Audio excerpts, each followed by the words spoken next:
بسم اللہ الرحمن الرحیم۔ السلام علیکم۔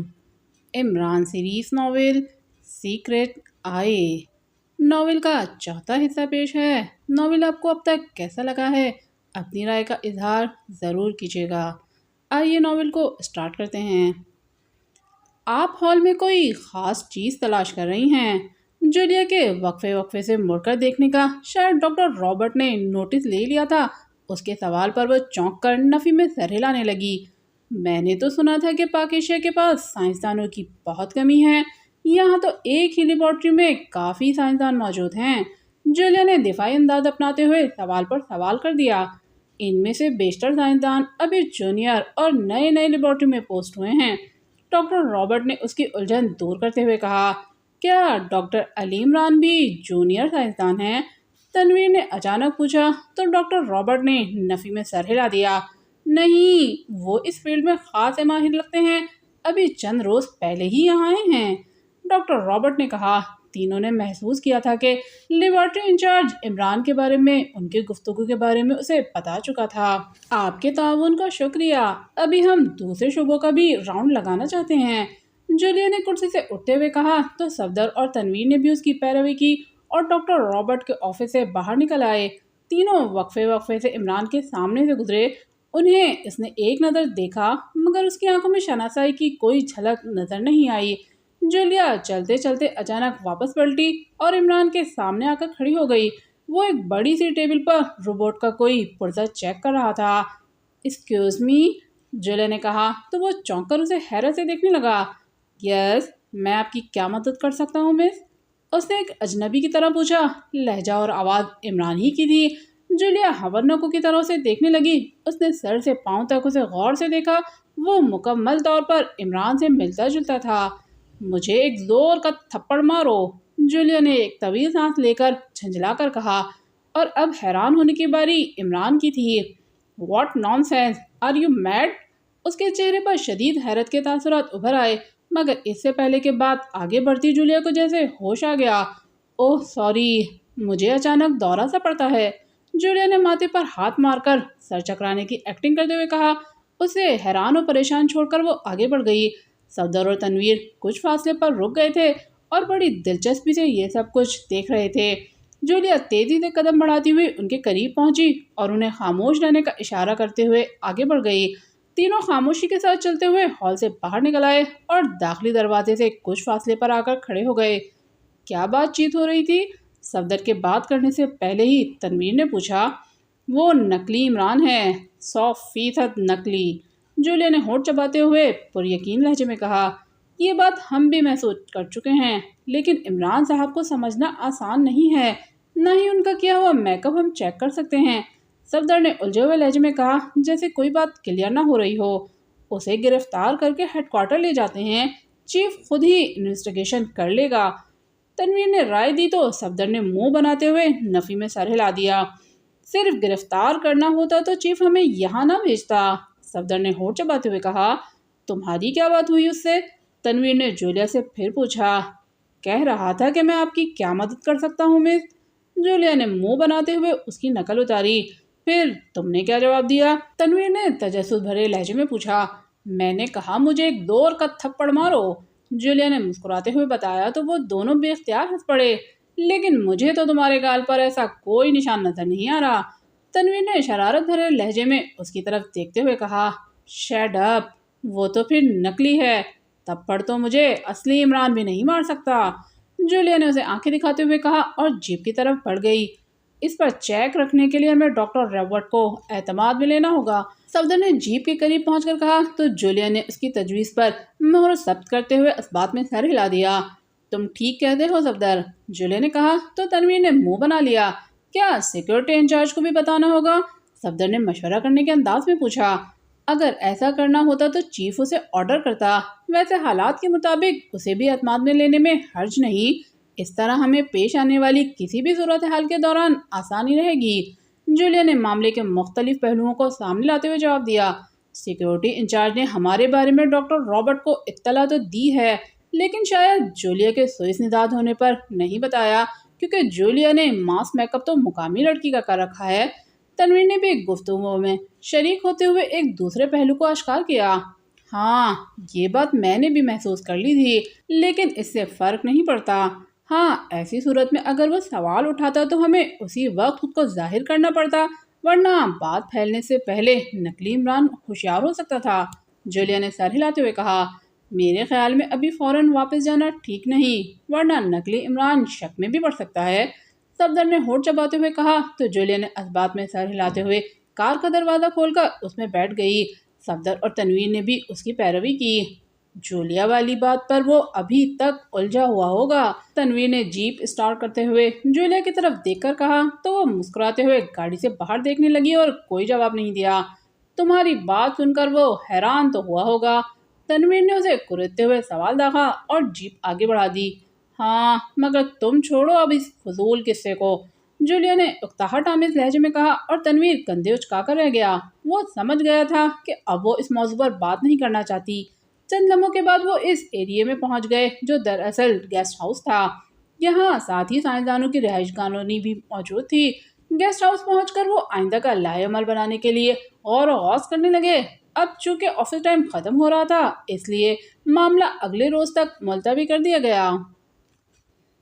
عمران کے تاریک ذہن میں روشنی کا ایک نقطہ سا ابھرا اور پھر یہ نقطہ پھیلتا چلا گیا۔ کچھ دیر کے بعد اس کا ذہن بیدار ہوا۔ پہلے تو وہ نیم غنودگی کسی کیفیت میں پڑا رہا، پھر چند سیکنڈ کے بعد اس کا شعور مکمل طور پر بیدار ہوا تو اس نے آنکھیں کھول دیں اور اپنے جسم کو حرکت دینے کی کوشش کی، مگر ناکام رہا۔ اسے محسوس ہوا کہ اس کا جسم نامعلوم وجوہات کی بنا پر سن ہو چکا ہے۔ یہ جان کر وہ بری طرح سے چونک اٹھا۔ اس کے پورے جسم میں صرف اس کی آنکھیں ہی کام کر رہی تھیں، یا پھر ذہن۔ وہ کسی چیز پر چت پڑا تھا اور اسے چھت کا حصہ نظر آ رہا تھا۔ اس نے اپنی آنکھوں کو گھما کر دیکھا تو ایک جانب بند دروازہ اور دوسری جانب دیوار پر دو بڑی بڑی LCD اسکرینیں نصب تھیں جس پر مختلف مناظر نظر آ رہے تھے۔ وہ کسی اجنبی جگہ پر اور دشمن کی قید میں تھا۔ اسے یاد آ گیا کہ وہ دانش منزل سے نکلا تو اس کا ارادہ سر داور کی لیبارٹری میں جانے کا تھا۔ راستے میں کسی نئے ہوٹل کے افتتاح کا بورڈ لگا دیکھ کر لنچ کرنے کے لیے اس نے لاشعوری طور پر اپنی گاڑی کا رخ اس جانب موڑ دیا تھا جہاں ایک بڑے میاں اس سے اچانک ٹکرا گئے تھے، اور زمین پر گرنے والے کسی سائنسدان کی وزٹنگ کارڈ کی بیگ پر بھاری رقم لکھی دیکھ کر وہ بڑے میاں کو ڈھونڈتے ہوئے ہوٹل مینیجر کے آفس تک جا پہنچا تھا، جہاں پوچھ گچھ کے دوران اچانک مینیجر نے اس پر پستول تان لیا تھا اور اس کی چلائی ہوئی گولی عمران کے سینے سے ٹکرا کر ایک پٹاخے کی طرح پھٹی تھی، جس کے بعد اسے کچھ ہوش نہیں رہا تھا۔ عمران سوچنے لگا کہ پاک ایشیا کے سائنسدان سے دشمن کوئی اہم کام لینا چاہتے ہیں۔ کاؤنٹر میں واقع اس لیبارٹری کے نیچے پاک ایشیا آرمی کا ایک انتہائی خفیہ پروجیکٹ واقع تھا جو کچھ عرصہ قبل ہی قائم کیا گیا تھا۔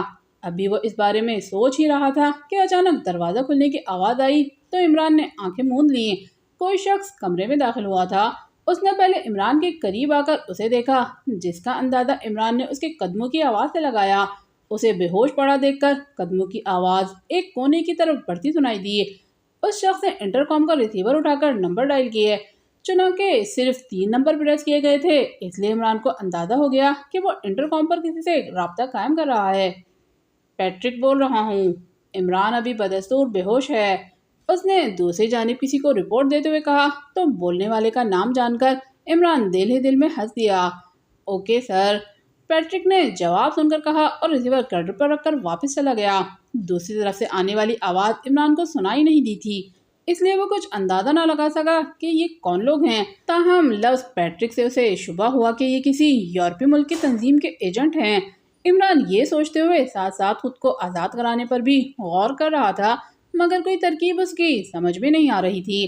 جب کوئی بات نہ سوجھی تو اس نے آخر کار اپنے ذہن کو بلینک کر دیا۔ وہ کچھ دیر اسی کیفیت میں لیٹا رہا۔ 2-3 منٹ کے بعد یہ جان کر اس کا دل خوشی سے بے اختیار تیز تیز دھڑکنے لگا کہ اس کے جسم میں حرکت کے آثار پیدا ہو رہے تھے۔ جسم کے سن ہونے کی کیفیت کو ذہنی ارتکاز نے ختم کر دیا تھا۔ اس نے اللہ کا شکر ادا کیا اور اپنے جسم کو حرکت دینے کی کوشش کرنے لگا۔ اس کی بے حسی آہستہ آہستہ ختم ہو رہی تھی۔ دشمن نے شاید اسے طویل بے ہوشی کے انجیکشن لگائے تھے، کیونکہ اس پر نیم غنودگی کی سی ہلکی سی کیفیت بدستور برقرار تھی۔ یہ تو اس کی ذہنی مشقوں کا کمال تھا کہ وقت سے پہلے ہی ہوش میں آ گیا تھا۔ اس نے اٹھنے کی کوشش کی اور پھر آہستہ آہستہ اٹھ کر بیٹھ گیا۔ اس نے سر کو گھما کر پہلے اپنے جسم پر نظر دوڑائی، سب کچھ ٹھیک ٹھاک ہی تھا۔ عمران نے ایک بار پھر اللہ کا شکر ادا کیا۔ دشمن نے حیرت انگیز طور پر اسے باندھا نہیں تھا۔ غالباً وہ مطمئن تھے کہ عمران کو جلد ہوش نہیں آ سکے گا۔ اس نے اپنے کپڑوں کی تلاشی لی تو ہر چیز غائب تھی۔ اس کا کوٹ اور ریسٹ واچ تک اتار لی گئی تھی اور وہ شوز بھی، وہ ننگے پاؤں تھا۔ اب اس کے جسم میں حرکت کے آثار پہلے سے تیز ہو گئے تھے۔ عمران نے دیکھا کہ وہ ایک اسٹریچر نما بیڈ پر موجود ہے۔ وہ جلدی سے نیچے اترا اور ہلکی پھلکی ایکسرسائز کرنے لگا۔ کچھ دیر کے بعد وہ خود کو مکمل طور پر فٹ محسوس کر رہا تھا۔ اس نے سب سے پہلے LCD اسکرینوں کا جائزہ لیا۔ اس پر ساحل سمندر کے مناظر نظر آ رہے تھے جو وقفے وقفے سے بدل رہے تھے۔ اس نے اندازہ لگایا کہ وہ سمندر کے قریب کہیں موجود ہے۔ یہ اسکرینیں غالباً اس لیے لگائی گئی تھیں تاکہ پکڑے گئے دشمن سے تفتیش کے دوران ارد گرد کی سیکورٹی پر بھی نظر رکھی جا سکے۔ عمران نے ٹارچر روم کے انداز میں آراستہ اس کمرے کی تلاشی لی، لیکن کوئی ایسی چیز نہ مل سکی جس سے اس جگہ یا اسے اغوا کرنے والوں کی نشاندہی ہو سکے۔ یہاں ٹارچر کے مختلف قسم کے جدید آلات بھی موجود تھے۔ اس نے ٹارچر روم کا دروازہ آہستہ سے کھولا اور باہر جھانک کر دیکھا۔ یہ ایک راہداری تھی جو خالی پڑی تھی۔ وہ دبے پاؤں آگے بڑھتا چلا گیا۔ راہداری کا اختتام بھی ایک دروازے پر ہو رہا تھا، جبکہ اس کے بائیں جانب بھی ایک دروازہ تھا۔ اس نے سامنے والے دروازے سے کان لگا کر سننے کی کوشش کی، لیکن کوئی آواز نہ آئی۔ عمران نے دروازے کے ہینڈل پر دباؤ بڑھایا تو وہ بند تھا۔ اس نے اپنی پینٹ کے پائچے میں موجود ماسٹر کی نکالی اور دروازہ کھولنے کی کوشش کرنے لگا۔ اگلے ہی لمحے ہلکی سی کلک کی آواز کے ساتھ دروازے کا لاک کھل گیا۔ وہ ہینڈل گھما کر اندر داخل ہو گیا، مگر اندر کا منظر دیکھتے ہی جلدی سے دائیں جانب کی ایک بڑی سی مشین کی اوٹ میں ہو گیا۔ یہ کوئی آپریشن روم تھا اور اس کے سامنے دو بڑی بڑی مشینوں کے آگے دو آدمی انہیں بیٹھے آپریٹ کر رہے تھے۔ ان میں سے ایک حبشی تھا اور دوسرا وہی پیرٹ جو عمران کے ٹارچر روم میں آیا تھا۔ مشینوں کے اوپر لگی ہوئی بڑی بڑی LCDs پر موجود ساحل سمندر کے مختلف مناظر نظر آ رہے تھے۔ اچانک ایک مشین سے ٹو ٹو کی آواز کے ساتھ ہی گونجنما سائرن سنائی دیا تو وہ دونوں چونک اٹھے۔ اوہ، لگتا ہے باس آ رہے ہیں، دائیں جانب والی مشین کے سامنے ایک کرسی پر بیٹھے ہوئے پیرٹ نے کہا۔ اس کے ساتھ ہی اس نے مختلف بٹن دبائے اور مشین کی ایک نوب کو گھمایا تو اسکرین کا منظر تیزی سے تبدیل ہو گیا۔ پھر ایک جھماکہ سا ہوا اور سمندر میں ایک بوٹ نظر آنے لگی۔ اسے فوکس کر کے انلارج کرو پیرٹ، دوسری مشین کے سامنے بیٹھے ہوئے کھچڑی نما بالوں والے حبشی نے تحکمانہ لہجے میں کہا۔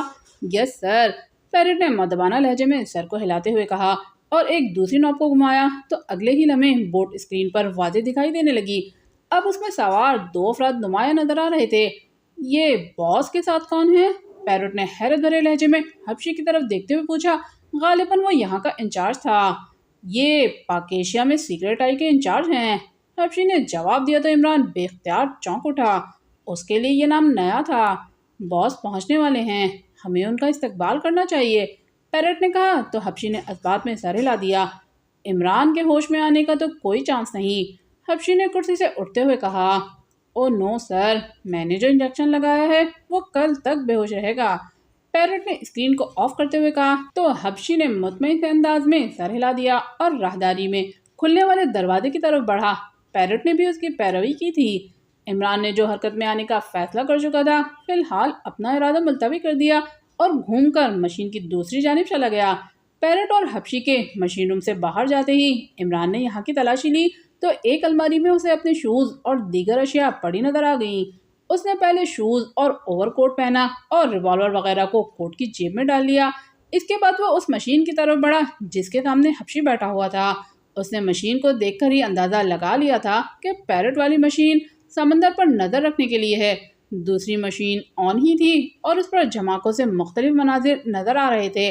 پھر ایک منظر دیکھ کر اس کا شک یقین میں بدل گیا کہ وہ پاک ایشیا میں ہی ہے۔ اس نے ایک بٹن دبایا تو منظر ساکت ہو گیا۔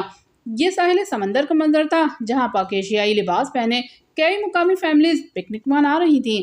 اس نے مختلف بٹن دبانا شروع کر دیے، ایک جھماکہ سا ہوا اور پوری اسکرین مختلف خانوں میں بٹ گئی۔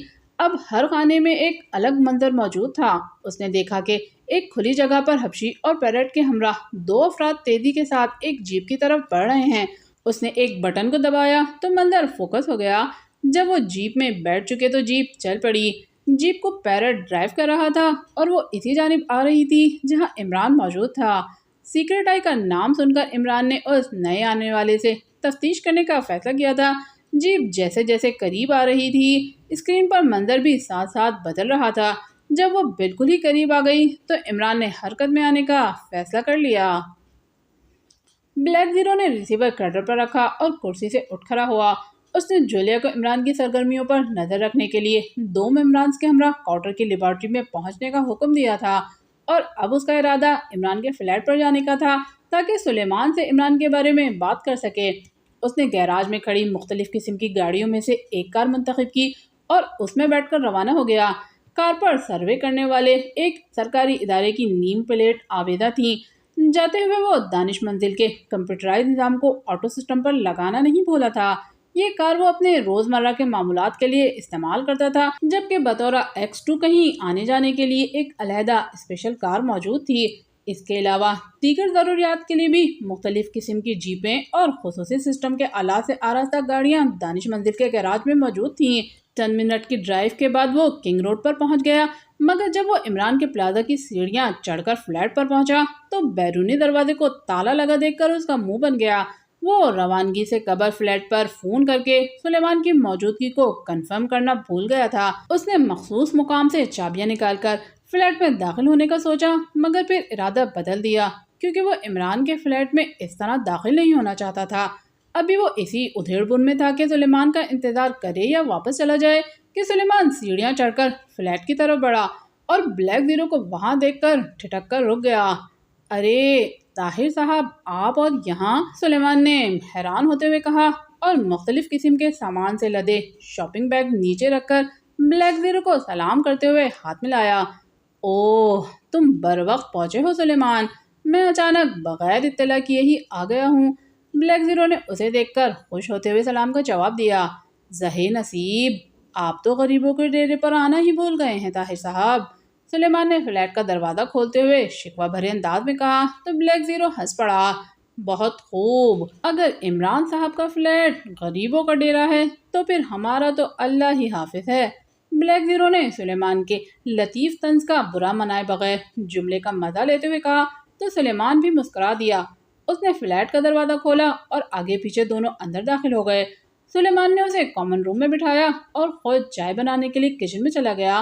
شاپنگ بیگ اس نے کچن کی ایک الماری میں رکھ دیے تھے۔ وہ چائے بنا کر ٹرالی گھسیٹتے ہوئے کامن روم میں پہنچا تو بلیک زیرو صوفے کی ایک جانب موجود الماری میں پڑے سگریٹ کے ڈبیا کو اٹھا کر دیکھ رہا تھا۔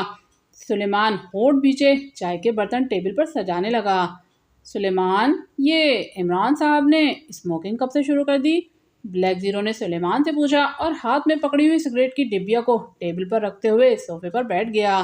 غضب ہے طاہر صاحب، غضب، بس اب تو سورج کے مغرب سے نکلنے کا انتظار کریں، سلیمان نے باقاعدہ کانوں کو ہاتھ لگاتے ہوئے کہا تو اس کے اس انداز پر بلیک زیرو کی بے اختیار ہنسی چھوٹ گئی۔ ارے میاں، اس قدر دل برداشتہ کیوں ہو گئے ہو تم؟ آخر بات کیا ہے؟ کیا عمران صاحب سے کوئی جھگڑا ہو گیا ہے؟ بلیک زیرو نے پوچھا۔ میں نے آپ کو بتایا تھا نا طاہر صاحب کہ اب صورتحال بہت خراب ہو گئی ہے اور میرا اب فلیٹ میں صاحب کے ساتھ رہنا ممکن نہیں رہا، سلیمان نے کپ میں چائے ڈالتے ہوئے افسردہ لہجے میں کہا تو بلیک زیرو نے سختی سے ہونٹ بھینچ لیے۔ اس کا مطلب ہے کہ صورتحال اس سے بھی زیادہ گمبھیر ہے جتنی میرے خیال میں تھی، اس نے ہنکارا بھرتے ہوئے کہا اور گہری سوچ میں کھو گیا۔ آپ چائے لینا طاہر صاحب، یہ بسکٹ بھی لیں، میں بیکری سے اسپیشل آرڈر پہ بنوا کر لایا ہوں، سلیمان نے کہا تو بلیک زیرو سر جھٹک کر جیسے ہوش میں آ گیا۔ تھینک یو سلیمان، اس نے ٹرے میں رکھ کے بسکٹ کی طرف ہاتھ بڑھاتے ہوئے کہا۔ طاہر صاحب، آپ کی آج کل میں صاحب سے ملاقات ہوئی ہے؟ سلیمان نے اچانک پوچھا تو بلیک زیرو چونک کر اس کی طرف دیکھنے لگا۔ نہیں، تم کہنا کیا چاہتے ہو؟ یہاں میرے پاس آ کر بیٹھ جاؤ، بلیک زیرو نے اس کی طرف دیکھتے ہوئے کہا اور اپنے قریب صوفے پر بیٹھنے کا اشارہ کیا۔ مجھے لگتا ہے کہ صاحب پر کسی آسیب کا سایہ ہو گیا ہے، سلیمان نے انکشاف کرنے والے انداز میں کہا تو بلیک زیرو جس نے کپ کی طرف ہاتھ بڑھایا تھا بے اختیار اچھل پڑا، مگر اگلے ہی لمحے کہا لگا کر ہنس پڑا۔ چائے اس کے اوپر گرنے سے بال بال بچی تھی۔ یہ بات تم کیسے کہہ سکتے ہو؟ بلیک زیرو نے سلیمان کی بات سے محظوظ ہوتے ہوئے کہا اور چائے کی چسکیاں لینے لگا۔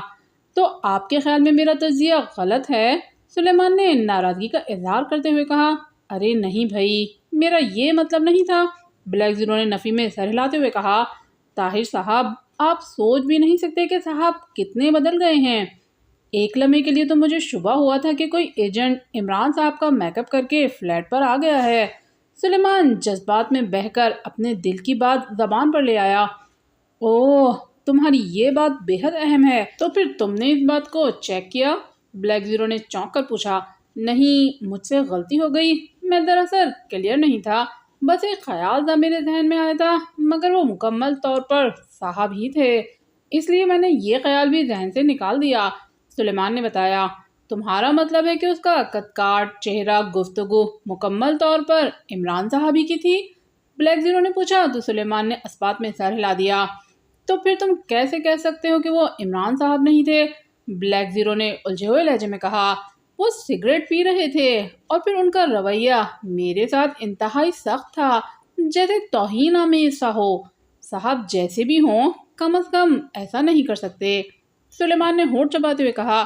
یہ بات سوچنے کی ہے، عمران صاحب سگریٹ ہرگز نہیں پیتے، ماں سوائے اگر کہیں مشن کے دوران اس کی انتہائی ضرورت نہ پڑے، ورنہ نہیں۔ لیکن جہاں تک رویے کی بات ہے تو وہ اس معاملے میں ذرا موڈی واقع ہوئے ہیں۔ کوئی بھی رویہ کسی بھی وقت اختیار کر سکتے ہیں، اس میں ان کی مراد توہین نہیں ہوتی، اور یہ بات تم اچھی طرح جانتے ہو، بلیک زیرو نے تجزیہ کرنے کے انداز میں کہا تو سلیمان نے اسبات میں سر ہلا دیا۔ لیکن فلیٹ میں وہ کون سے مشن پر تھے؟ سلیمان نے منہ بناتے ہوئے کہا تو بلیک زیرو بے اختیار ہنس پڑا۔ ہاں، یہ بات البتہ سوچنے والی ہے، بلیک زیرو نے سوچنے کی ایکٹنگ کرتے ہوئے کہا اور چائے کا آخری گھونٹ بھر کر خالی کپ ٹرے میں رکھ دیا۔ ایک دوسری بات بھی ہے طاہر صاحب، جو اس سے بھی زیادہ اہمیت کی حامل ہے، سلیمان نے بڑے سنجیدہ لہجے میں باقاعدہ سسپینس کریٹ کرتے ہوئے کہا۔ وہ کیا ہے؟ بلیک زیرو نے اشتیاق بھرے لہجے میں کہا۔ صاحب نماز بالکل نہیں پڑھ رہے تھے، سلیمان نے کہا تو بلیک زیرو محاورتاً نہیں بلکہ حقیقتاً صوفے سے اچھل پڑا، گویا بم بن کر اس کی سماعت سے ٹکرائے ہوئے یہ الفاظ۔ یہ کیسے ہو سکتا ہے؟ او نو، کیا تم سچ کہہ رہے ہو سلیمان؟ اس نے چونک کر پہلی بار حیران ہوتے ہوئے اور پھر تصدیق کے لیے سلیمان سے پوچھا۔ میں سچ کہہ رہا ہوں طاہر صاحب، میں نے انہیں فجر کی نماز کے لیے اٹھایا تو وہ باقاعدہ ناراض ہو گئے اور اس دن سے گئے ہوئے ابھی تک واپس نہیں آئے، سلیمان نے بتایا تو بلیک زیرو کی آنکھیں حیرت سے پھیلتی چلی گئیں۔ اوہ مائی گاڈ، تو میرا خدشہ درست ثابت ہوا، پہلے میں بھی یہی سمجھ رہا تھا کہ تمہارا خیال غلط ہے، لیکن اب صورتحال واضح ہو گئی ہے، بلیک زیرو نے بڑے گھمبیر لہجے میں کہا۔ تو کیا؟ سلیمان نے بات کرتے ہوئے جملہ ادھورا چھوڑ دیا۔ ہاں، وہ نقلی عمران تھا، دشمن کا ایجنٹ، بلیک زیرو نے ہونٹ چباتے ہوئے کہا تو اس مرتبہ حیرت سے اچھلنے کی باری سلیمان کی تھی۔ تو کیا آپ بھی اس بارے میں شک میں تھے؟ مگر آپ تو کہہ رہے تھے کہ میری ملاقات نہیں ہوئی۔ سلیمان کو کچھ یاد آیا تو اس نے چونک کر پوچھا۔ ملاقات تو نہیں ہوئی، مگر مختلف ذرائع سے ایسی اطلاعات ملی ہیں، بلیک زیرو نے گول مول انداز میں وضاحت کرتے ہوئے کہا۔ اوہ، یہ تو بے حد خطرناک بات ہے طاہر صاحب، تو پھر عمران صاحب خود کہاں ہیں؟ سلیمان نے پریشان سے لہجے میں پوچھا۔ اس بات کا ابھی تک پتہ نہیں چلا، مگر نقلی عمران جہاں گیا ہے وہاں کا پتہ چل گیا ہے، بلیک زیرو نے کہا اور کچھ ضروری باتیں بتانے لگا۔ اب تم فلیٹ کا سیکیورٹی سسٹم آن رکھنا اور اگر عمران صاحب خود بھی آئیں تو کلیئر ہونے کے بعد ہی انہیں اندر آنے دینا، بلیک زیرو نے اسے ہدایات کرتے ہوئے کہا تو سلیمان نے اسبات میں سر ہلا دیا۔ اب نقلی صاحب کو فوراً گرفتار کر لینا چاہیے طاہر صاحب، ورنہ وہ صاحب کو کوئی نقصان بھی پہنچا سکتا ہے، سلیمان نے کہا تو بلیک زیرو کے چہرے پر ایسی گھمبیر صورتحال میں بھی نقلی صاحب کا لفظ سن کر بے اختیار مسکراہٹ آ گئی۔ میں دانش منزل پہنچتے ہی اس کی گرفتاری کا حکم دے دوں گا، مگر اس سے پہلے لیبارٹری کی رپورٹ معلوم کرنا چاہتا ہوں، بلیک زیرو نے اسے تسلی دیتے ہوئے کہا اور صوفے سے اٹھ کھڑا ہوا، مگر اس سے پہلے کہ وہ بیرونی دروازے کی طرف بڑھتا ٹیلی فون کی گھنٹی بج اٹھی، وہ چلتے چلتے رک گیا، جبکہ سلیمان نے آگے بڑھ کر ریسیور اٹھا لیا۔ ہیلو، سلیمان بول رہا ہوں، اس نے سنجیدہ لہجے میں کہا۔ سلطان بول رہا ہوں، کیا عمران واپس آ گیا ہے؟